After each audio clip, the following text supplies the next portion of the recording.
Nikuwayezu Theoneste yabura umuryango witwa Fonimac. Amagambo arambuye bivuga Focus on Mothers and Children. Umuryango ukorera hano mu Rwanda, tukaba dufite uyu mushinga witwa Teacher Connect, aho dushaka guhuriza hamwe abarimu cyangwa abantu bakora mu burezi ku isi hamwe kugira ngo abashe kunoza ibyo bakora kandi banakorere amafaranga cyangwa se binjiza. Ibyo twabitewe nuko twabonye abarimu ari abantu bagira uruhare ku buzima bw'umwana, kandi umuryango wacu nk'uko nabisobanuye wita ku bana n'ababyeyi, cyane cyane kubazamurira imibereho nk'uko byumvikana.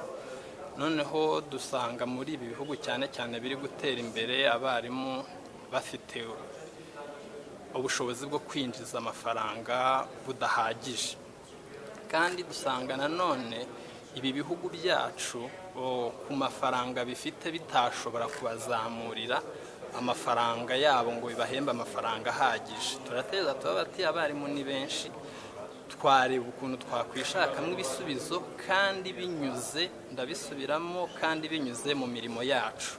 Umwarimu akagira ibitekerezo byo gukora ubucuruzi, niko nabyita, ariko binyuze mu kazi ke. Ndatanga nk'urugero, abarimu ni abahanga, barandika, basanzwe bategura note bigisha, bandika ibitabo, ariko abenshi nko muri ibihugu biri gutera imbere ntabwo babasha gusohora ibyo banditse ngo babigurishe. Tuzakora rero uru rubuga uburyo niba umwarimu yanditse nk'igitabo twamufasha kugicuruza mu buryo bw'ikoranabuhanga akabona amafaranga. Niba ari umwarimu w'umuhanga ushobora kwigisha abandi akaba yabigisha binyuze mu buryo bw'ikoranabuhanga bakamuha amafaranga.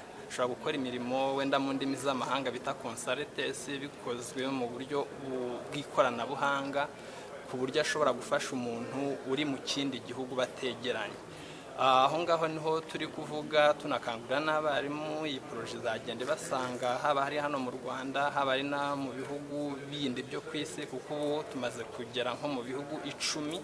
Yes, harimo ibyo muri Amerika y'Amajyepfo, muri Aziya no mu Burayi, na hano muri Afurika dufitemo nk'ibihugu bigeze muri 5 hari turi kugenda dukoreramo, twamaze kubonamo abantu bazadufasha kandi tuzakorana.